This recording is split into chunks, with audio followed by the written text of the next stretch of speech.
À vous, chers amis auditeurs de décryptage sur la radio Lumière du Soir qui émet sur la modulation de fréquence 93.3 depuis la ville de Douala. Que le Seigneur vous comble de ses riches bénédictions. Derrière ce micro de présentation, je suis votre fidèle serviteur, Sa Majesté Yves Ier. Ce soir, nous voulons nous attarder sur un mystérieux personnage biblique, un prophète particulier, du moins un esprit de prophète. Dans le livre de Malachie au chapitre 4, les versets 5 et 6, il est dit: Voici, je vous enverrai Élie le prophète avant le jour de l'Éternel. Avant que le jour de l'Éternel arrive, ce jour grand et redoutable. Il ramènera le cœur des pères à leurs enfants et le cœur des enfants à leurs pères, de peur que je ne vienne frapper le pays d'interdit. Durant les âges de l'Église, plusieurs hommes de Dieu et grands prophètes tels que Moïse, Ésaïe, Samuel, Jérémie et j'en passe ont marché fidèlement devant Dieu. Mais un seul a été choisi par Dieu pour se manifester plusieurs fois, et surtout en ce temps de la fin, le temps qui nous concerne et dans lequel nous vivons. Mais pourquoi cela? C'est ce que nous essayerons de comprendre dans les minutes qui suivent. Ce sera avec notre consultant, le docteur Bernard Zutte. Bonsoir. Bonsoir, précieux frère. Bonsoir, chers auditeurs. Que le Seigneur vous bénisse richement. Peut-on penser, révérend, que Dieu a beaucoup aimé l'esprit d'Élie au point de l'utiliser à nouveau au temps de la fin? Certainement, la question est assez pertinente parce que déjà, avant d'entrer, je tiens à donner un petit conseil. Nous sommes en période d'examen. Oui. Et il se trouve qu'il y a beaucoup de nos enfants qui affrontent les examens depuis quelques semaines et qui vont continuer pendant un certain temps. Aussi, le but de ce média est aussi d'aider et de soutenir autant que faire se peut. Aussi, je tiens à dire aux parents de rappeler souvent aux enfants que lorsqu'ils vont faire les examens ou affronter les examens, qu'ils prennent soin de ne pas manger les aliments chauds en matinée. Parce que quand vous prenez du café ou du lait chaud, ça a tendance à ralentir les fonctions cérébrales et à endormir le cerveau. Aussi, il est inconvénient de manger chaud, parfois de manger des aliments lourds comme des haricots et tout. À 7 heures pour aller composer à 9 h, 8 h, ça ralentit beaucoup le cerveau. Donc, il est conseillé de manger les aliments crus, mais l'idéal en général, c'est que les enfants fassent l'expérience. Prenez peut-être à autour de 7 h, 8 h, 2 chocolats, 2 mambo noirs. Et je crois que votre cerveau aura un maximum de carburant pour travailler à pleine puissance pendant les examens. Ça fonctionne assez bien pour les enfants et surtout que les élèves arrêtent de commettre le genre d'erreur qui consiste à commencer à lire les cours peut-être 1 heure ou 2 heures avant l'examen. Quand vous lisez les cours, pendant que vous lisez, votre cerveau est en état de réception. Comment pouvez-vous demander à un cerveau de commencer à recevoir à 7 heures et ensuite commencer à émettre à 8 heures? Conséquence, ça embrouille souvent beaucoup et ils ne se retrouvent plus dans les leçons qu'ils ont apprises depuis. Donc, la technique idéale veut que si vous avez l'examen à 8 heures, alors autour de 7 h, 7h30, prenez une feuille de brouillon, commencez à faire une multiplication, par exemple, de 5 chiffres ou 4 chiffres fois 4 chiffres rapidement. Là, vous êtes en train de demander à votre cerveau de commencer à émettre des informations. Et le cerveau comprend que l'heure est venue d'émettre les informations, alors il peut rentrer dans l'épreuve étant bien disposé. Donc, que les enfants appliquent cela à la lettre, je crois que les résultats seront certainement meilleurs. Les résultats seront certainement meilleurs et il y a aussi la prière. Il y a aussi la prière, certainement, ça va de soi. Ne pas se reposer sur la tricherie. Sur la tricherie et croire, si vous avez travaillé toute l'année, il est certain que Dieu sera à vos côtés et la prière de papa et maman et du pasteur seront certainement vous soutenir. Nous comptons sur la grâce de Dieu afin que ces enfants puissent composer très bien pendant cette période. Merci beaucoup d'avoir pensé à nos enfants. Oui, étant parent, ça va de soi. Donc, Dieu est l'esprit d'Élie, et de ce personnage dont nous sommes en train de parler ici ce soir, Élie, dont l'esprit est utilisé à plusieurs reprises au cours des âges. Il est clair que Malachie 4, que les lecteurs de la Bible peuvent facilement lire, nous renvoie au temps de la fin, puisqu'il y est question du jour de l'Éternel où les méchants seraient embrasés. Et Dieu fait donc la promesse qu'avant que vienne ce grand et terrible jour de l'Éternel, le prophète Élie serait envoyé sur la terre. Il est clair que cette prophétie concerne le temps de la fin. Et on est un peu surpris de voir que l'esprit d'Élie avait été utilisé dans Jean-Baptiste et dans Élisée. Qu'est-ce qui se passe? Comment est-ce que Dieu peut utiliser cet esprit de plusieurs manières? Il est dénombré par le prophète Branham 5 fois pendant lesquelles Dieu va utiliser l'esprit d'Élie. Élie est le premier personnage sur lequel Dieu emploie cet esprit-là, ou alors son esprit de cette manière. Élisée est le second. Jean-Baptiste également est un autre personnage au travers duquel l'esprit d'Élie va être utilisé. Et nous savons quelle était la fonction de Jean-Baptiste. Et chaque fois que cet esprit est sur ce prophète-là, vous voyez, il a comme une fonction de restaurateur. Et Élie avait restauré l'autel, Jean-Baptiste avait ramené les cœurs des enfants d'Israël à la foi pour recevoir le Messie. Élie également viendra au temps de la fin dans ce même travail de restaurateur. Donc, l'esprit d'Élie reposant sur Frère Branham est la 4e fois que Dieu va utiliser l'esprit d'Élie pour parler cette fois-ci à l'Église des nations. Et nous avons dans Apocalypse les 2 témoins que le Seigneur, qui sont entre autres Élie et Moïse, vu la manifestation ou alors la manière par laquelle l'Esprit œuvre par ces 2 témoins. Donc 5 fois, l'Esprit d'Élie va être utilisé par le Seigneur parce que Dieu, ayant vu cette harmonie ou alors cette symphonie parfaite entre son esprit et le personnage d'Élie, il convient de rappeler que c'est l'Esprit de Dieu. Mais vu que l'homme qui l'a porté en premier de cette manière a été si aligné au dessein de Dieu, alors Dieu a décidé d'appeler cela l'Esprit d'Élie. Donc il n'est pas sacrilège que l'Esprit de Dieu, le Saint-Esprit, soit appelé l'Esprit d'Élie. Et également, on voit que lors de la première venue du Seigneur, Élie a été envoyé comme précurseur, préparant le terrain ou alors préparant le cœur à le recevoir. Il ne serait donc pas surprenant que pour la seconde venue du Seigneur, Élie soit encore envoyé pour préparer une épouse pour l'enlèvement. L'époux avait été présenté par Élie dans la vie de Jean-Baptiste. Il n'est donc point surprenant que l'épouse également, qui est sa femme, le corps mystique du Seigneur, soit encore présentée par un homme portant l'esprit d'Élie. Donc, Dieu a été pleinement satisfait au travers de la manière dont son esprit a travaillé dans ce personnage. À la lecture de la vie d'Élie dans le livre de Rois, 1 roi et 2 rois, on peut se rendre compte à l'évidence que Élie était un homme assez courageux. Très courageux, capable de relever tous les défis. 1 roi 17 dit Élie, un des habitants de Tisbi, se présenta devant Akab. Donc, se présenter devant le roi de cette manière, il risquait la peine de mort, ou alors il avait même l'option de devenir l'ami du roi et de bénéficier des faveurs, comme Balaam a voulu le faire. Élie est assez courageux pour affronter Akab en face. Élie est assez courageux pour affronter Jézabel qui a installé l'idolâtrie en Israël au point d'arriver même à mettre à mort tous les prophètes de Baal et d'Astarté.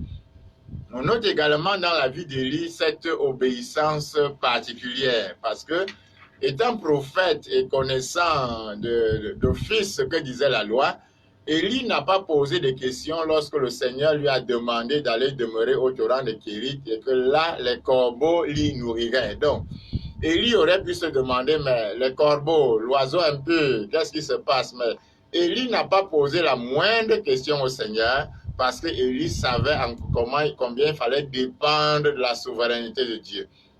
Secondo, Élie va être envoyé chez la veuve de Sarepta. Nous connaissons ce que disent les Écritures au sujet des faux prophètes qui dépouillent les maisons des veuves. Mais Élie n'a pas trouvé paradoxal la recommandation de Dieu d'aller demeurer chez la veuve. Il y est resté autant que Dieu l'y a maintenu et il a été nourri chez cette veuve. Je peux m'imaginer que s'il y avait quelques contemporains là-bas qui étaient de fins connaisseurs des Écritures, ils auraient bien pu y trouver étrange que ce prophète soit en train de manger chez la veuve sans être au courant du miracle qui s'y produisait quotidiennement. Donc, Élie était un modèle d'obéissance Élie est un modèle de ce prophète-là qui ne peut rien faire tant que Dieu ne lui a pas donné l'ordre d'avancer. Il a fallu, on ne sait pas à quel âge Élie s'est présenté devant Akab là-bas, mais vu sa biographie, on peut estimer qu'il était déjà au-delà de 60 ans. Maintenant, qu'a-t-il fait avant cette période-là? On comprend qu'on a ici affaire à ce genre de prophète qui dépend entièrement de Dieu, qui ne lèverait pas le petit doigt tant que Dieu ne lui aurait pas dit d'avancer. Vous voyez, c'est autant d'éléments qui ont amené Dieu à apprécier cette dépendance, à apprécier cette manière d'être non seulement courageux, mais aussi d'être inflexible. Parce que quand l'onction était sur Élie, et quelle que soit la manière par laquelle l'onction le conduisait, Élie demeurait ferme sur les commandements du Seigneur. Quand vous parlez ainsi, nous sommes tellement intéressés, on se dit qu'il y a peut-être quelque chose à faire. Au sortir de cette émission, vous aurez des gens qui vont se mettre dans la prière pour être... Est-ce que c'est pas un esprit choisi, peut-être un esprit de Christ qui est revenu sur l'être humain? Puisque ça a toujours été l'esprit de Christ dans ses prophètes et que c'est l'esprit de Christ en Frère Branham, en Élysée, mais il va de soi que Dieu étant celui qui connaît la fin d'une chose avant le commencement, a conçu ces personnes et les a envoyées sur la terre, dotées déjà des capacités naturelles pour avancer avec cet esprit-là. Donc, on ne peut pas se dire que, ok, je vais peut-être m'enfermer quelque part et prier pour être comme Élie. Non, il faudrait déjà que votre naissance et votre personnalité cadrent avec ce genre d'esprit. Mais néanmoins, si on se rend compte qu'on est déjà facilement faisant des compromis ou alors étant une personne sans courage, on doit normalement s'approcher devant Dieu pour perdre cette nature, cette faiblesse, afin d'être enclin à rester fermement dans la volonté de Dieu, sans toutefois vouloir être comme Élie. Non, c'est Dieu qui se réserve le soin de savoir en qui il va utiliser cet esprit-là. Donc, il est notable que Élie était très obéissant, Élie était très dépendant, mais surtout, on voit aussi dans la vie d'Élie cette sorte de dualité. Quand Élie est sous l'onction, vous voyez, on le sent très vigoureux, très courageux, très inflexible. Également, quand Élie n'est pas sous l'onction, il est aussi 100% humain. Vous voyez, très conscient de son incapacité. On va le voir se lamenter sous les chaînes de Genèse là-bas en disant « Je ne suis pas meilleur que mes pères ». On va le voir prendre la fuite pendant que Jézabel menace d'attenter à sa vie. Donc, Élie montre aussi ce côté dont l'apôtre Paul disait un jour, c'est quand je suis faible que je suis fort. Il est conscient de sa petitesse, il est conscient de son incapacité, il est conscient du fait que sans Dieu, il est incapable de faire quoi que ce soit. Et je crois que c'est une qualité que Dieu recherche beaucoup chez les vrais serviteurs. Frère Branham dira un jour, s'il y a quelque chose que Dieu respecte chez un homme, c'est l'humilité. Donc, Élie est doté de cette capacité-là. Également, lorsqu'on regarde également dans la vie d'Élie de plus près, on se rend compte aussi que Élie aussi est un grand formateur d'hommes. Élie a quelque chose qu'on trouve un peu rarement sur la terre aujourd'hui. Cet homme qui a un vrai appel de Dieu dans sa vie, qui a un vrai don, qui a un vrai ministère et qui est capable de former un autre sur le chemin.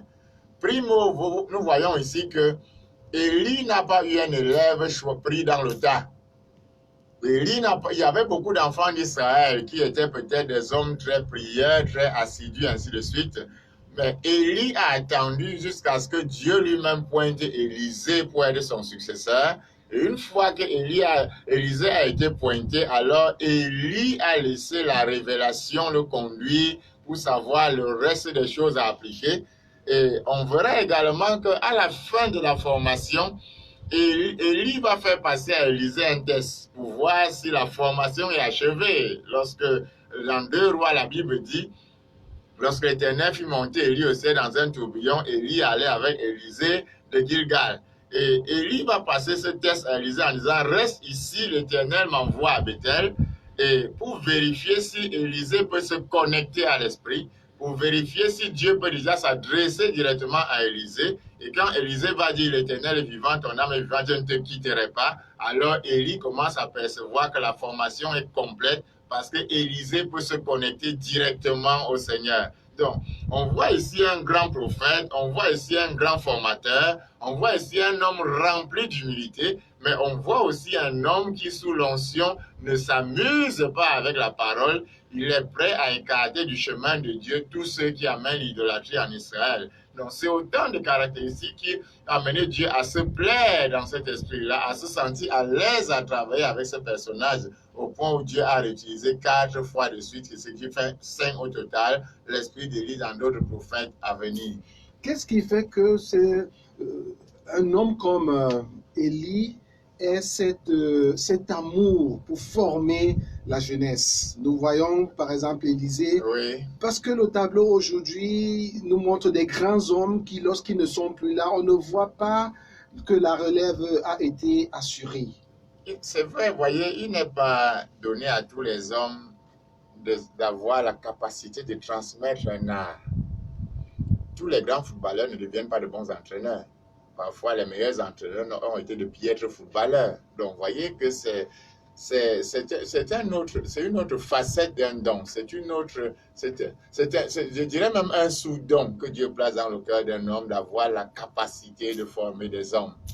Et même quand il faut les former, très peu sont le nombre de ceux qui restent sur le sentier et qui ont un vrai appel. Parce que parfois, les uns essaient de former des personnes qui parlent bien, des personnes qui semblent être des bons fidèles à l'Église, sans avoir en main les outils permettant de détecter au préalable le don à l'intérieur. Est-ce que c'est pas parce qu'on se dit qu'en formant quelqu'un, on perd une partie de son pouvoir? Parce que aujourd'hui... Là, ce serait une forme de complexe. Aujourd'hui, le révérend Bernard Juteux est cet arbre-là qui fait la forêt. Oui. S'il partage un peu de ce qu'il a, il a l'impression que l'esprit diminue en lui, puisque tous les regards... La gloire diminue, pas l'esprit. Tous les regards ne seront plus tournés vers lui. Il y aura d'autres personnes vers qui les regards pourront être tournés. J'aime aller dire souvent, il y a certains proverbes qui sont typiquement africains et reflètent une certaine mentalité africaine. Un de ces proverbes est celui-là qui dit « Un vieillard qui meurt est une bibliothèque qui brûle ». Vous ne trouverez pas ces proverbes sous les cieux occidentaux parce qu'on sait que si un vieillard meurt, il doit avoir transmis le savoir, en sorte que la bibliothèque ne brûlerait pas. Et c'est ça qui fait son bonheur. Bon, son bonheur est d'en transmettre. Or, chez nous, le bonheur, c'est de conserver. Vous voyez, c'est autant de choses qui créent un peu un certain, qui, à la limite, même fragilise l'évolution de nos civilisations. Et aussi, vous remarquerez qu'un décor atypique, même en Afrique, aller dans les zones où poussent les vrais baobabs, vous verrez que sous les baobabs, les arbres meurent complètement. Le décor est complètement vide. Par contre, allez par exemple là-bas en Israël, quand vous voyez un grand chêne, d'autres grands chênes poussent facilement à côté, ça devient une forêt de chênes. Donc, un chêne ne tue pas la végétation voisine. Autant de choses qui reflètent un peu notre perception des choses. Mais je crois que le Seigneur étant devenu chrétien, nous devons perdre cette vision des choses, perdre cette mentalité, parce qu'en formant quelqu'un d'autre, vous permettez, vous ajoutez votre bagage à son bagage. Ça fait que la génération qui viendra après vous aura un plus que vous. Si vous ne souhaitez pas voir la génération qui vient après vous vous dépasser, alors quelque chose cloche à l'intérieur. Aujourd'hui, Benjamin Franklin et Thomas Edison ont travaillé jusqu'à voir les cheveux tout blancs sur la lumière. Mais un bébé peut appuyer l'interrupteur aujourd'hui et la lumière est claire dans sa maison. Mais quelqu'un y a laissé sa vie. Donc, il faut toujours rêver en se disant que je peux travailler pendant 20 ans et après, quelqu'un vient mettre juste les points sur les i et on a le résultat. Qu'importe, l'important n'est pas que mon nom soit cité, mais c'est que l'humanité ait évolué. Il est peut-être temps pour nous de comprendre que lorsque nous venons sur la terre, nous travaillons pour faciliter la vie aux autres. Pour faciliter le chemin à quelqu'un d'autre. Une fois, j'étais en train de voir comme ça l'histoire de la relativité et je me suis rendu compte qu'en fait, ça faisait plus de 200 ans que les gens travaillaient sur la relativité et que Einstein a fait que mettre les points sur les i. On ne parle pas beaucoup des prédécesseurs, mais pourtant, si les prédécesseurs n'avaient pas été là, on n'aurait pas eu le résultat qu'on a aujourd'hui. Frère Branham dira un jour clairement que je souhaiterais, si le Seigneur m'accorde, d'avoir un jour l'occasion de former des prédicateurs dans une école. Former, c'est aussi un don, c'est aussi un art, mais c'est surtout la volonté de parce que si le savoir se perd, imaginez que si les générations qui nous avaient précédées n'avaient pas conservé la technologie qu'elles avaient eue en ce temps-là, nous serions encore aujourd'hui en train de bricoler la calculatrice. Oui. On serait encore en train de bricoler, je ne sais pas, une ampoule. Mais parce que ce savoir a été transmis, alors on peut y ajouter et avancer. Je pense qu'il doit en être ainsi dans le spirituel. Élie était ce genre de personnage, à la différence que Élie savait à s'attendre ou alors attendre jusqu'à ce que Dieu pointe vraiment la personne apte à suivre le chemin. Et une fois que la personne a été pointée, Élie l'a formée et a testé pour s'assurer que la formation était accomplie. Pour permettre à nos auditeurs de comprendre, vous avez dit qu'Élie était un homme courageux, il était fidèle, il était inflexible, oui. Un formateur d'hommes, mais surtout iconoclaste, parce qu'il ne supportait pas de voir quelqu'un qui apportait des idées d'hommes ou alors des choses qui soient contraires à la parole de Dieu. Surtout, il faut noter le fait qu'Élie était un homme qui savait s'attendre à Dieu. Parce que la plupart du temps, lorsque nous lisons la vie d'Élie, nous perdons de vue le fait qu'on note à peine 4 miracles surnaturels dans la vie d'Élie. Et parfois, le lecteur a l'impression qu'Élie accomplissait un miracle matin, midi, soir, ainsi de suite. C'est à peine 4. Non pas que la puissance lui manquait souvent, non parce que Dieu était mort de temps, mais Élie savait bouger quand Dieu demandait et l'exigeait. Et si Dieu faisait 2, 3, 4 ans, Élie a fait 3 ans et demi chez la veuve de Sarepta. Et Dieu n'a pas toussé pendant ce temps. Élie n'en faisait pas un cas. Élie ne trouvait pas cela bizarre. Bon, aujourd'hui, le prédicateur moderne, s'il fait une réunion et il n'y a pas un miracle, la réunion a échoué. S'il fait une réunion et quelqu'un n'a pas parlé en langue ou quelque chose, la réunion était morte. Vous voyez? On arrive à une génération de gens qui veulent piloter Dieu. Or, les personnages comme Élie avaient cette force de caractère de savoir s'attendre à Dieu. Aujourd'hui, dans le monde, on parle de la réincarnation. Révérend Bernard Zutteux, les courants de pensée qui croient en la réincarnation s'appuient justement sur le cas d'Élie, d'Élisée et de Jean-Baptiste. Est-ce que la Bible soutient la réincarnation? Mais c'est vrai que lorsqu'on regarde cette théorie ou alors cette école de pensée, le personnage constamment cité, c'est Élie, Élisée. Il parle en ce temps de que Élie se serait réincarné dans ces autres personnages. Dans son fondement, dans son concept ou alors dans ses piliers, la théorie de la réincarnation veut que si vous ayez d'abord existé dans un corps, et qu'ayant commis des péchés ou alors des fautes lourdes dans ce corps, vous mouriez et renaissiez dans d'autres corps pour expier ces fautes. Et en passant ainsi par plusieurs séries de morts et renaissances, vous êtes en train de vous purifier. Ce cycle est appelé de samsara. Après quoi vous atteignez ce qu'on appelle le nirvana, un état de félicité, un état d'affranchissement ou alors une sorte de paradis. Et ainsi, les tenants du courant de pensée de la réincarnation pensent que les personnes qui sont souvent mendiantes, estropiées ou alors subissant beaucoup d'afflictions dans la chair, sont ainsi en train d'expier les péchés qu'elles auraient commis dans des vies passées, sont en train de payer le prix, et ces personnes-là donc soutiennent que Jean-Baptiste serait mort de martyre, une forme d'expiation à ce que Élie aurait fait en égorgeant les prophètes de Baal. Donc c'est un peu cela les socles des courants de la plante de la réincarnation. Vous mourrez et vous allez dans d'autres corps où vous êtes dégradé un peu dans le but d'expier ou alors d'affranchir vos péchés jusqu'à ce que quand le cycle de purification est terminé, vous parvenez ainsi au nirvana appelé encore paradis. Mais à mon sens, c'est une bien belle théorie qui peut faire l'objet de beaucoup de démonstrations et qui a fait l'objet de beaucoup de livres. Mais de là à chercher à trouver un support fondamental de cela dans les Saintes Écritures, je trouve que là, ce serait quelque peu déplacé parce qu'il n'y a pas de verset de la Bible où alors le personnage d'Élie et la multiple usage de son esprit ne laissent pas penser à la réincarnation. J'ai souvent pour habitude de penser que s'il fallait que les hommes meurent et se réincarnent pour faire d'autres hommes, j'aimerais bien comprendre pourquoi il y a quelques années, nous étions 1 milliard sur la Terre. Aujourd'hui, nous sommes encore plus nombreux. D'où viendrait le surplus? Il serait les réincarnations de qui? À moins que pendant la réincarnation, il y ait aussi des scissions, des multiplications de personnages. Mais ça me semble quand même une équation assez très peu plausible. Donc, si vous êtes 1 milliard aujourd'hui, demain vous êtes 2, 3 milliards, d'où viennent les autres milliards? Mais il faut bien convenir que c'est Dieu qui décide d'envoyer la vie sur la terre. Autre chose maintenant qu'il convient de remarquer avec l'esprit d'Élie, l'esprit d'Élie n'est pas l'esprit de l'entité ou de l'être humain appelé Élie. Mais Élie est un être humain formé de corps, d'âme et d'esprit. Maintenant, Dieu a placé son esprit dans cet être humain. Et comme l'esprit a été en parfaite harmonie avec le personnage et a œuvré si parfaitement, alors c'est son esprit que Dieu a appelé l'esprit d'Élie.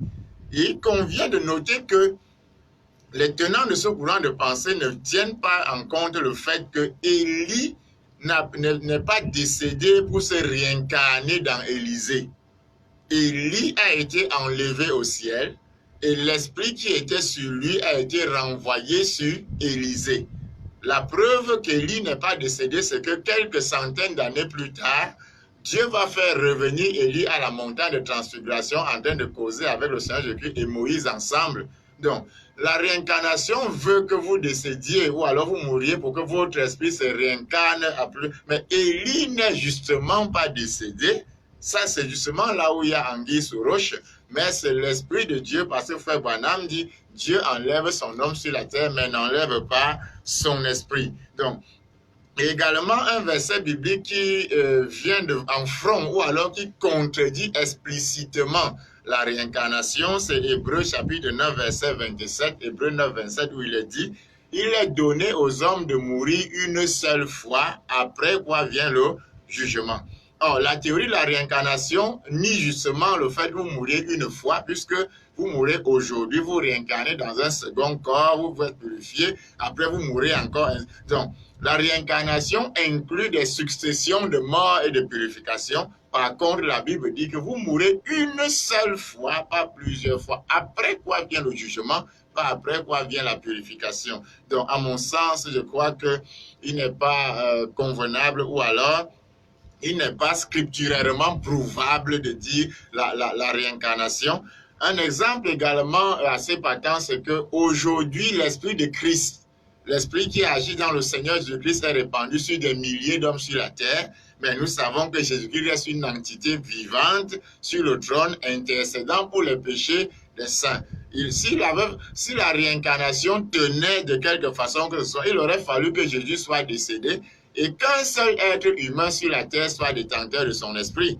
Mais aujourd'hui, cet esprit vit dans le cœur de beaucoup de chrétiens sur la terre, mais ce qui lui-même ressent entièrement un être, entièrement Dieu incarné dans la chair.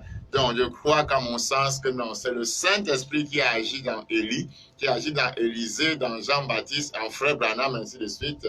Cela ne soutient de quelque manière, ça ne soutient pas de quelque façon que ce soit la théorie de la réincarnation.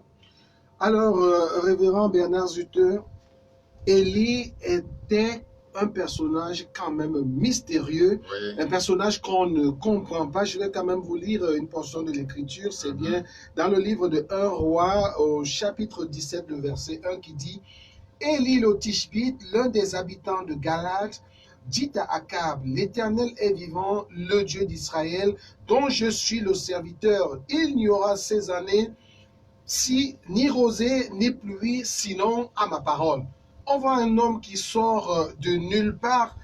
Peut-on dire que ses origines mystérieuses ont un caractère prophétique? Il va de soi que tout ce qui rentre dans la vie du personnage d'Élie a un caractère hautement prophétique et surtout, toutes ces prophéties trouvent leur plein accomplissement au temps du soir.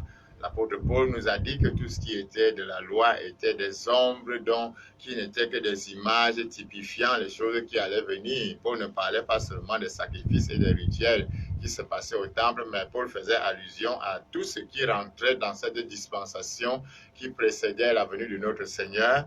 Et tout ce que Dieu faisait par les prophètes dans ce temps était des types, des images ou des symboles permettant de comprendre le dessein ou le plan de Dieu dans les siècles à venir. Donc, Élie est un personnage dont nous n'avons aucune généalogie.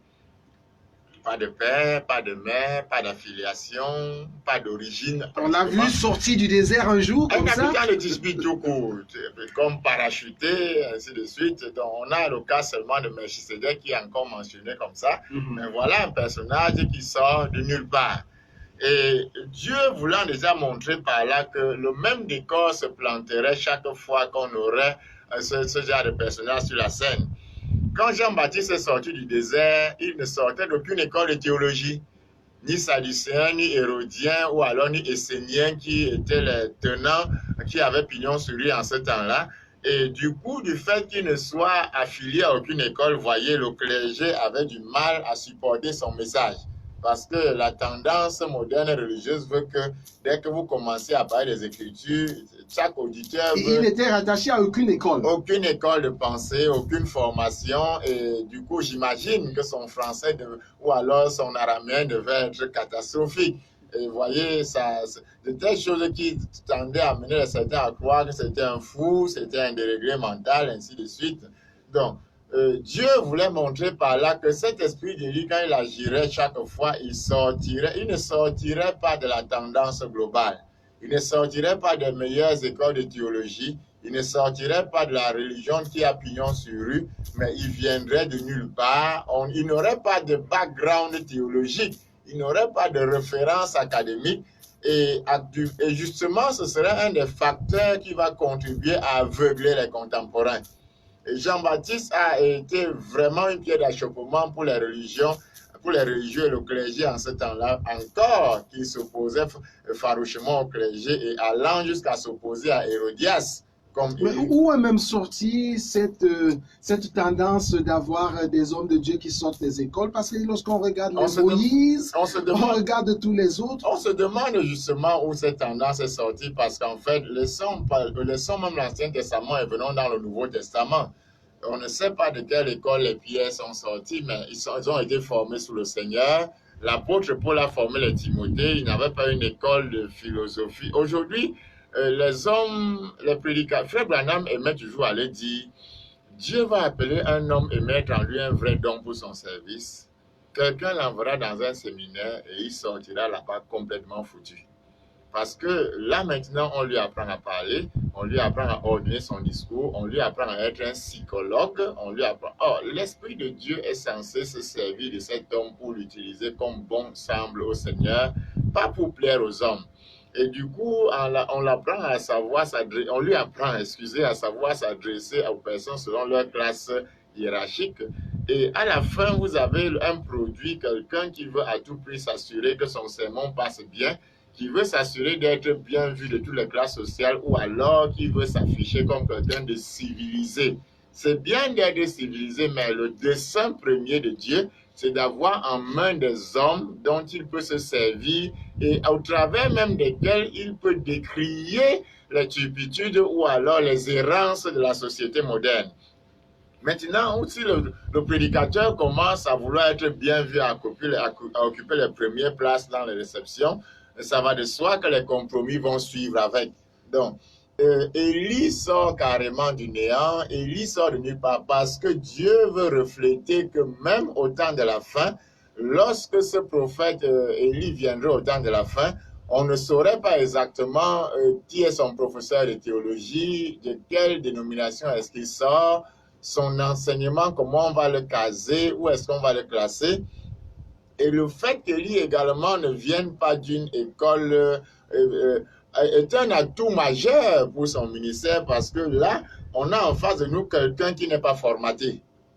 Quand vous avez été formé dans une école, vous faites le maximum pour refléter cette école. Et justement, la différence avec des personnages comme Élie, Élisée et Frère Branham, c'est cette dépendance de la révélation directe. Puisqu'ils n'ont pas quelque chose sur quoi s'appuyer, puisqu'ils n'ont pas quelqu'un qui leur a dit que bon, dans telle situation, il faut faire comme ça, dans ceci, il faut faire comme ça. On voit Élie qui est face à un enfant mort, mais il n'a pas une formation théologique qui dit que quand l'enfant est mort, verse-lui sur la tête, danse ici, pose les mains ici. Il est obligé de faire les 100 pas dans la maison attendant l'inspiration. Et une fois que Dieu lui dit quoi faire, alors Élie peut appliquer une méthode qu'aucun prédécesseur n'a utilisée. Dieu se plaît à fonctionner de cette manière. Donc, le fait qu'il ne soit pas sorti d'une école, il n'est pas formaté, il n'est pas réglé, il ne cherche pas à montrer à son école qu'il est un meilleur élève, mais tout ce qu'il veut faire, c'est de rester sous la volonté de Dieu. Tel que vous expliquez, on a l'impression que c'est un esprit qui ressemble tellement à celui du Seigneur Jésus.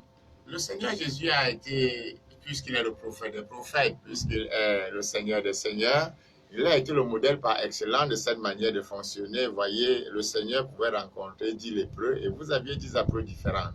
Il pouvait rencontrer 5 boiteux, c'était 5 approches. Chaque maladie avait comme son médicament, chaque possession avait sa façon d'être. Et voyez, pour arriver à ce niveau-là, il faut dépendre 100% de Dieu parce que Dieu seul sait exactement quoi faire, comment le faire et quand le faire. Et Élisée et Frère Branham sortent justement de ce genre d'école qui est l'école du désert, qui est l'école de... Le seul professeur, c'est Dieu. Tant que Dieu n'a rien fait, vous ne pouvez rien faire. Et pendant que votre esprit est en train d'être discipliné à cette forme d'obéissance, il va de soi que cela vous conduit à la mort à vous-même, cela vous conduit à l'humiliation, cela vous conduit à un renoncement total. Et une fois que vous êtes arrivé à ce stade-là, voyez, Dieu peut se servir de vous facilement. Et autre aspect majeur, voyez, l'apôtre Paul étant sorti d'une grande école a dû passer par un four de purification qui a pris pratiquement 3 ans et demi. L'avantage avec des prophètes comme Élie et Frère Branham, c'est que la purification n'est pas pénible parce qu'il n'y a pas trop de choses auxquelles mourir. Il n'y a pas trop de background. Le terrain est pratiquement vierge. Aussi, Dieu peut facilement se servir de ce genre de personnage. Donc, les origines mystérieuses d'Élie sont une image, un symbole de ce que lorsque ce prophète viendrait au temps de la fin, il ne sortirait d'aucune dénomination ou alors d'aucune école de théologie standard ou alors ayant déjà des références, comme je dirais, crédibles aux yeux des hommes. Alors, parlant du Seigneur Jésus, je reviens dessus, on voit un esprit qui s'attaque de façon frontale à l'État ou alors au roi. On voit un esprit qui ne réagit que lorsqu'il y a une action ponctuelle. Il ne réagit pas à tout moment. Mais on a l'impression que c'est un esprit qui n'influence pas beaucoup ce temps dans lequel nous vivons. Après le messager de cet âge qui incarnait cet esprit, ceux qui viennent après lui, vous avez parlé de formateurs, certainement il a formé des personnes, mais on ne voit pas trop l'influence de cet esprit-là sur ceux qui viennent après lui. C'est le grand temps de la saison, c'est le grand problème, c'est le grand vide de cette ère, de trouver des hommes qui, sur le sentier de Dieu, apprennent à dépendre de Dieu. Et surtout que nous devons noter que l'une des prophéties concernant cet âge figure dans le livre de Daniel, où il est écrit « La connaissance augmentera ». Voyez, et du fait de cette prophétie, nous courons vers la connaissance, on court vers la littérature, on court vers les grandes déclarations. Et du coup, on perd de vue le fait qu'en fait, il fallait plutôt courir en sens inverse. Il fallait plutôt ne pas courir vers ces choses-là, mais courir vers l'humilité, courir vers l'abandon total et la dépendance totale. Parce qu'en fait, c'était ça l'atout majeur du ministère de Frère Branham, Élie et ces personnages-là. C'est vrai que le constat que vous faites est assez évident, on ne retrouve plus facilement ce genre de choses sur la scène, mais ce qui est certain, comme j'aime à le dire, le programme de Dieu avance. Dieu a son timing, il sait comment il va gérer les choses au moment opportun, mais quoi qu'il en soit, son Église avancera et sera prête en temps et en heure. Il y a certainement des jeunes ministres qui nous écoutent en ce moment. S'il y avait un conseil à leur donner, l'idéal pour un véritable serviteur de Dieu, c'est de s'attendre à Dieu? C'est l'idéal, mais encore faut-il savoir comment s'attendre à Dieu. Il faut déjà y penser, il faut déjà le croire, ensuite trouver comment. Je dirais, l'éducation, la connaissance, l'école, la lecture nous ont amenés à croire, malheureusement, que c'est parce qu'on lit la parole de Dieu qu'on la comprend. Le b.a.-ba pour quelqu'un qui veut marcher avec Dieu, c'est de prendre conscience que l'intelligence humaine est le pire obstacle de la parole de Dieu. Ça semble paradoxal, mais c'est la porte d'entrée. Je dirais même que c'est la maternelle du ministère. Prendre conscience que l'intelligence humaine est un obstacle à l'évangile. Parce qu'une fois que vous avez pris conscience, alors vous commencez à prier contre votre intelligence. Vous ne priez pas contre celle des autres, mais contre la vôtre. Et le jour où votre intelligence commence à décroître, alors la révélation commence à croître. Je pense que c'est le seul conseil que je peux donner au Monsieur le ministre, vu que le sujet est assez vaste et assez profond. Mais c'est le seul conseil que je peux donner à un jeune prédicateur, s'il veut aller loin avec Dieu un jour, qu'il commence à prier contre son intelligence. Je ne le dis pas parce que c'est une citation, mais parce que le Seigneur m'a enseigné personnellement cette école dans laquelle j'ai progressé depuis des années. Les efforts sont certes faibles, mais je crois que j'avance. C'est la base, c'est le fondement, jusqu'à ce que quelque chose s'installe dans votre cœur qui vous fait comprendre que vous n'êtes rien. Et alors puis, Dieu commence à devenir quelque chose. Vous avez parlé tout à l'heure de ces hommes de Dieu qui veulent absolument avoir un miracle ou deux ou plus par réunion. Peut-être qu'il ne faudrait pas imiter quelqu'un, on revient encore là-dessus, être soi-même, s'attendre à Dieu. Justement, toujours, Frère Branham nous a appris à suivre notre motif et notre objectif. Vous voulez avoir les miracles, quel est le but? Peut-être voulez-vous être la star, peut-être voulez-vous être le plus célèbre. Et même quand Dieu vous donne un miracle, vous frappez la poitrine au point où ça retentit comme celle du gorille, parce que toute la forêt doit entendre que vous avez eu un miracle. Et Dieu n'aime pas ça. Ah non, Dieu n'aime pas ça, il n'aime pas ça.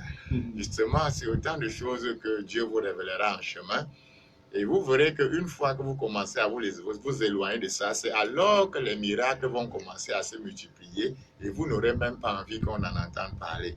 Regardez dans la vie du Seigneur Jésus-Christ, quand Jésus ressuscitait un mort, on venait, on trouvait le ressuscité, mais on ne trouvait pas celui qui l'avait ressuscité.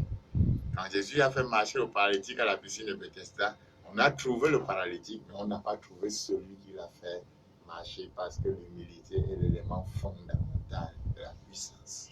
Toujours s'écarter du chemin. Alors, révérend Bernard Zuteux, la vie d'Élie était quand même une vie atypique. Lorsqu'on la lit, c'est une vie singulière, particulière.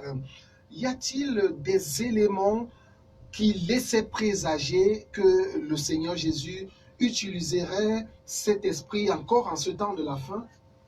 Pratiquement tous les éléments dans la vie du prophète Élie, comme nous disions tantôt, sont prophétiques, plantent le décor de l'heure dans laquelle nous vivons. J'aimerais lire une écriture pour nous ici. Je crois que beaucoup de lecteurs de la Bible la connaissent par cœur. Cette écriture se trouve dans le livre de Ecclésiaste. Ecclésiaste au chapitre 3, si je peux retrouver cela rapidement. Ecclésiaste au chapitre 3, et nous allons lire le 15e verset. Il y est écrit ceci. Je cite. Ce qui est a déjà été, et ce qui sera a déjà été, et Dieu ramène ce qui est passé. Cette écriture nous laisse saisir de façon claire que les choses sont cycliques. Frère Branham disait souvent l'éternité est comme un cercle. Vous ne trouvez pas un angle, vous ne trouvez pas comme un carré où il y a des angles. Ça tourne, il n'y a pas de point, il n'y a pas de brèche. Alors, les événements passés reviennent, les événements futurs sont le reflet ou alors sont les répétitions des choses passées, les choses sont cycliques. Le Seigneur a illustré un peu cela dans Luc chapitre 17, lorsqu'il a dit, comme il en était au jour de Noé, ainsi en sera-t-il à l'avènement du Fils de l'homme. Les hommes mangeaient, buvaient, bâtissaient, donc ce qui est clair, c'est que si le même décor qui était au jour de Noé revient sur la scène, on peut s'attendre à ce que Dieu agisse de la même manière qu'au jour de Lot. Au jour de Lot, Dieu est intervenu chez Abraham avec un corps et il a discerné les pensées de Sarah. Donc le Seigneur montre que quand le même cycle va encore revenir, lorsque le même état spirituel sera sur la scène, alors attendez-vous à voir Dieu agir de la même manière. Ainsi donc, si le décor naturel et spirituel qu'on avait au jour d'Élie se présente au temps de la fin, si Dieu décide d'utiliser encore l'esprit d'Élie au temps de la fin, c'est parce que le même décor naturel et spirituel va se retrouver encore sur la terre. Et comme Dieu est parfait dans sa première décision, Si le même décor se retrouve, alors Dieu envoie le même esprit sur la scène l'affronter parce qu'il a vaincu au jour d'Élie. Il a vaincu au jour de Jean-Baptiste avec Hérodias, ainsi de suite. Donc, la vie d'Élie et chaque élément qui intervient, son époque, l'atmosphère spirituelle comme naturelle, vont se reprojeter encore de façon cyclique au temps du soir. Alors Dieu promet d'envoyer un prophète dans Malachie 4, dans Marc chapitre 9. Et nous croyons que ce prophète a été confirmé comme étant Frère Branham, afin d'affronter encore cet esprit qui vient pour envahir l'Église. On peut noter déjà que dans le côté naturel, le prophète Élie arrive en Israël dans un contexte particulier. Israël est une grande nation qui est partie de l'Égypte et qui, après l'Exode, a eu des grands rois comme David, comme Salomon, des hommes fidèles à l'Éternel. Et les rois se succédant ont commencé à déchoir. Ils ont commencé un peu à perdre la spiritualité jusqu'à ce qu'est arrivé sur le trône un roi du nom d'Akab, qui allait jusqu'à faire alliance politique avec les Sidoniens en épousant la fille du prêtre de Sidon, Jézabel, pour fortifier son royaume. Et par Jézabel, l'idolâtrie a envahi Israël. Et de ce fait, Dieu a envoyé l'esprit d'Élie pour affronter cet esprit d'idolâtrie. Le même décor va revenir encore avec une grande nation appelée les États-Unis d'Amérique. Les pèlerins vont quitter l'Europe fuyant les persécutions et tout pour aller fonder une terre de liberté avec une ferme conviction que Dieu sera avec eux au point d'écrire sur leur monnaie In God We Trust. Ils vont avoir les présents comme Abraham Lincoln qui lisait constamment la Bible et qui priait chaque... D'ailleurs, Abraham Lincoln recevait même des songes par lesquels Dieu lui montrait les événements majeurs. Les George Washington, ainsi de suite, qui seront des rois, vont mettre un siège vide au Parlement américain pour que Dieu y préside le Parlement. Dans les écoles, on va lire la Bible chaque matin et prier avant de commencer les cours et plusieurs autres facteurs. Jusqu'à ce qu'arrive au trône Kennedy et sous son règne avec Jacqueline et tout, la femme prend de l'ampleur, droit de vote des femmes et toutes ces choses-là, et la déchéance s'installe. Donc, Élie aussi a envoyé sur la scène parce que Frère Branham, son ministère, chevauche l'air Kennedy afin de répondre, afin de ramener aussi le monde sur ses fondements spirituels. Donc, on voit que dans le contexte naturel, le décor dans lequel Élie a été envoyé, c'est le même décor dans lequel Frère Branham est envoyé au temps de la fin. Maintenant, s'il faut également regarder le décor spirituel, on voit que lorsque Élie arrive sur la scène, Israël a sur le trône un roi moderniste. Frère Branham l'a dit dans la brochure La nature spirituelle temps convenable. Akab était un roi moderniste. Akab avait déjà mis sur pied les premières écoles de formation de prophètes. Et de ces écoles sortaient des prophètes à la chaîne, un peu comme on dirait quoi, les poussins dans les couveuses. Et des prophètes qui ne prophétisaient qu'au gré du roi. Et même ils sont arrivés au point où lorsqu'un esprit de mensonge est entré en eux, ils n'ont même pas eu la présence d'esprit de comparer leur prophétie avec la parole. Ils prophétisaient pour plaire au roi, pourvu que le roi les nourrisse bien à sa table. Donc, le décor est assez atypique de celui d'aujourd'hui. Une chose qui m'a toujours marqué également dans ce décor, c'est que Akab et ses prophètes avaient amené le peuple à une telle négligence sur la parole de Dieu que la Bible dit dans 1 Roi au chapitre 16, verset 34, en son temps, au temps du roi Akab, Hiel, un enfant d'Israël, s'est levé pour bâtir Jéricho. Pourtant, tout enfant d'Israël savait que Josué avait rasé Jéricho et avait donné les prophéties selon lesquelles celui qui posait les fondements perdrait un fils et quand il posait les bâtons, il en perdrait. Mais la Bible, en son temps, donc au temps d'Akab, le mépris de la parole de Dieu était arrivé à un stade où il s'est levé pour rebâtir Jéricho. Il a posé les fondements et les bâtons en perdant la vie de son fils. Mais néanmoins, cela n'a pas ramené les gens sur le chemin de la parole. Le décor est le même encore. On voit que Jézabel également est une femme dominante. C'est le règne de la femme. Le roi Akab est pratiquement un roi artificieux. C'est pratiquement un roi, un pantin. puisqu'il est, et après le mont Carmel, il va courir faire le rapport à Jézabel. On comprend que ici c'est un roi de façade, parce que c'est la femme qui tient les rênes. Le même décor qu'on a eu au temps de Déborah, il a dit dans Juge chapitre 5, les hommes étaient sans force, alors je me suis levé comme une mère en Israël. Donc, c'est un décor de la femme qui récupère la chair, la femme qui prend la parole et qui s'impose contre vents et marées. Élie, au temps de la femme, va venir encore également dans le même système. Aujourd'hui, les prophètes naissent au bout de la rue.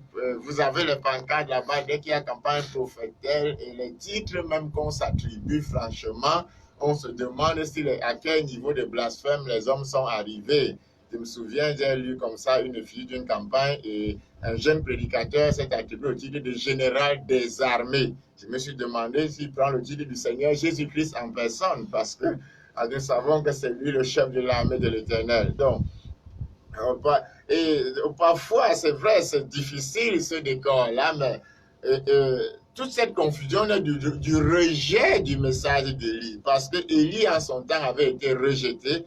Alors Israël sombrait dans l'idolâtrie. Au temps d'Élie, les femmes qui voulaient avoir des enfants allaient consulter Astarté. Les hommes qui voulaient la virilité allaient consulter Baal. Oh, tu veux la pluie dans ton champ, tu veux. C'était la confusion totale. Donc, Élie arrive dans un temps de confusion. Au mont Carmel, il dit, si l'Éternel est Dieu, servez l'Éternel. Si Baal est Dieu, servez Baal. Et la Bible dit, le peuple ne répondit rien. On ne savait même plus qui servir. On ne se demandait qui était encore Dieu dans cette cacophonie. Donc, Frère Branham arrive au temps de la fin exactement dans le même décor. C'est la confusion totale. Les uns disent qu'on se roule par terre, les autres disent que parler en langue c'est évident, les autres disent la femme va prêcher, les autres disent qu'on vend la bouteille d'huile à 1000 francs, ça donne la guérison, les autres disent tu verses de l'eau bénie sur ta femme. À la fin, on ne sait plus où est l'Éternel. Dieu n'a pas laissé que le peuple soit dans une telle confusion. Il a dit, je resterai toujours et mon peuple ne sera plus jamais dans la confusion, parce qu'un messager envoyé sur la scène pour ramener Israël à la véritable adoration. Élie également arrive dans un temps de sécheresse. La sécheresse s'abat sur Israël à cause du péché et des déviances, parce qu'ils sont tournés vers les idoles. Mais on constate une chose majeure avec Élie, c'est que Élie ne souffre pas de sécheresse. Dieu pourvoit un moyen spécial, un moyen surnaturel, parce que où est-ce qu'un corbeau trouvait assez de pain pour nourrir et de viande pour nourrir un prophète matin, midi, matin et soir? Le même décor se plante encore aujourd'hui, parce que pendant que les gens se disent où allons-nous trouver la vraie nourriture, où est la vraie parole de Dieu, y a-t-il encore une église sur la terre où on peut entendre la parole, l'ancien évangile? Pendant ce temps, ceux qui ont reçu le ministère d'Élie, bon, de la nourriture en abondance, il y a des brochures en abondance, il y a les bandes en abondance. Le stock est au niveau où parfois on se demande si on n'a pas des indigestions à force d'en manger. Si je vous comprends bien, d'un côté, on a un tableau naturel et de l'autre, on a un tableau spirituel. Spirituel, exactement, c'est exact. Élie dans un tableau naturel à ce jour-là, et Élie au temps de la fin dans un décor spirituel. On dirait même que c'est du copier-coller complètement. C'est du copier-coller, parce que tout le décor qui était au jour d'Élie, on a le même décor en cette heure. Et les gens devraient être vigilants en se disant que si Dieu a agi d'une certaine manière en ce temps-là, comme Dieu ne change pas dans sa façon de faire, si le même décor spirituel revient encore, alors Dieu va répondre de manière spirituelle. Mais vous nous donnez d'être un peu craintif. Est-ce qu'on a un Mont Carmel aujourd'hui? Spirituel aussi? Absolument, puisque il va de soi qu'on a en face un prophète qui a toute la confirmation, qui a la colonne de feu, qui a tous les signes surnaturels. On a aussi en face des prophètes, parce que, souvenez-vous, ouais, ça veut dire qu'ils ont été frappés par quelque chose. Donc, parfois, se confier seulement à tout genre d'esprit qui vous fait prophétiser sans vous demander si c'est pour Élie ou c'est pour le prophète de Baal, je pense que là, quand même, il y a parfois des prophéties entourées de beaucoup d'enthousiasme et beaucoup de zèle. Et des émotions aussi. Et souvent des émotions, mais à la fin, on ne voit pas le résultat. Le résultat est peut-être même pas vu, mais on ne sent même pas qu'il y a Dieu derrière. On ne sent pas que Dieu est en œuvre, parce que Frère Branham, le prophète de l'âge, a donné tout un ensemble de canevas qui permettent de se faire une idée claire de ce qu'est une prophétie, vous voyez. Donc, le décor naturel en ce temps-là est le même décor spirituel qu'aujourd'hui. Autre chose qui ressort encore dans la vie d'Élie, on voit qu'Élie est un prophète au travers duquel Dieu annonce déjà la persécution des enfants de Dieu. Élie est persécuté une première fois quand la famine s'abat dans le pays. Une seconde fois, il est pourchassé et il est sous le sein de Génie en train de se lamenter. Élie est le prophète de la persécution qui va venir sur l'Église. Également, une chose qu'on remarque dans le ministère d'Élie, c'est Élie a cette connexion spéciale avec Dieu. Élie a cette capacité de discerner ce qui peut venir de Dieu sans que Dieu ne soit là. Élie peut discerner le bruit de la réalité. Voyez-vous, Majesté, si on tient compte du nombre de chrétiens aujourd'hui qui courent après les bruits, les tremblements de terre et les feux, on se demande si parfois les gens lisent même les Écritures. Parce qu'au jour d'Élie, lorsque Élie était dans la montagne et que Dieu s'apprêtait à passer devant lui, les Écritures disent que le Seigneur a d'abord envoyé un vent qui a secoué toute la montagne et le vent venait de l'Éternel, mais l'Éternel n'était pas dans le vent. Mais combien de personnes aujourd'hui, dès qu'ils entendent que le vent secoue dans telle église, ils changent rapidement. On trouve aujourd'hui des chrétiens qui vont de vent en vent, on ne sait en fait pas quel genre de vent on cherche. Dieu envoie le tremblement de terre, Élie a entendu le tremblement secouer la montagne, il savait que ça venait de l'Éternel, mais l'Éternel n'était pas dans le tremblement de terre. Un homme de grande vision, de révélation, un homme qui sait s'attendre à Dieu, un homme qui sait même que Dieu peut vous déjouer. C'est ça la chose spéciale. Dieu envoie le vent, mais il n'est pas dans le vent. Dieu envoie le tremblement de terre, mais il n'y est pas. Dieu envoie même le feu, mais il y a. Combien courent après le feu aujourd'hui? Combien courent après le feu? Est-ce que Dieu est dans ces feux-là? Mais paradoxe des paradoxes, la Bible dit, lorsque Élie a entendu un murmure doux et léger, alors il est sorti. Vous voyez, aujourd'hui, ce genre de murmure ne passe pas beaucoup, hein. C'est-à-dire que là où ça ne fait pas trop de bruit. Il n'y a pas Dieu. Non, il n'y a pas Dieu, il n'y a pas Dieu. Voyez. Donc, le même décor est là sur la scène. Et pour conclure, on voit également qu'Élie est le prophète de l'enlèvement. Élie a...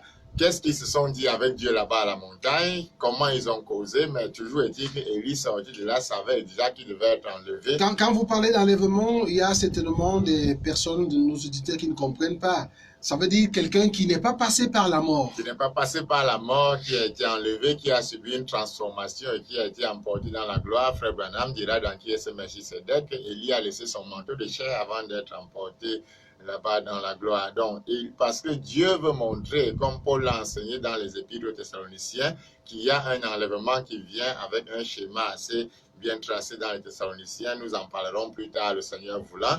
Il y a un enlèvement qui vient, le corps de Christ sera enlevé, l'église mystique partira et tous ceux qui seront vivants à ce moment-là seront seulement transformés, enlevés sans passer par la mort naturelle. Pour sortir de cette émission, on sait qu'Élie a à un moment donné dit au peuple, pourquoi tanguez-vous d'un côté et l'autre? Si vous êtes de l'Éternel, mettez-vous derrière moi. Si vous n'êtes pas de l'Éternel, mettez-vous du côté de moi. Quelle attitude adopter aujourd'hui, puisque c'est le même tableau? C'est le même tableau et je crois que l'attitude est assez simple, se rendre du côté. Que ceux qui sont de l'Éternel se rendent du côté d'Élie. Que ceux qui sont pour la parole, que ceux qui sont pour l'Éternel rejoignent le camp d'Élie. Ce qui est certain, c'est que plusieurs feux descendent, mais le feu d'Élie a la capacité de consumer l'eau, de consumer le bois, de consumer les rochers. Donc, si le feu d'Élie peut consumer votre cœur et consumer tout le péché, vous avez trouvé le bon feu à ce moment. Merci beaucoup, Révérend Bernard Zutto. Nous espérons que votre conseil n'est pas tombé sur les oreilles de sourds. Merci pour tout cet éclairage. Chers amis auditeurs, nous sommes arrivés au terme de notre émission. Merci de nous avoir écoutés. Restez à l'écoute de nos programmes. Bonsoir. Shalom.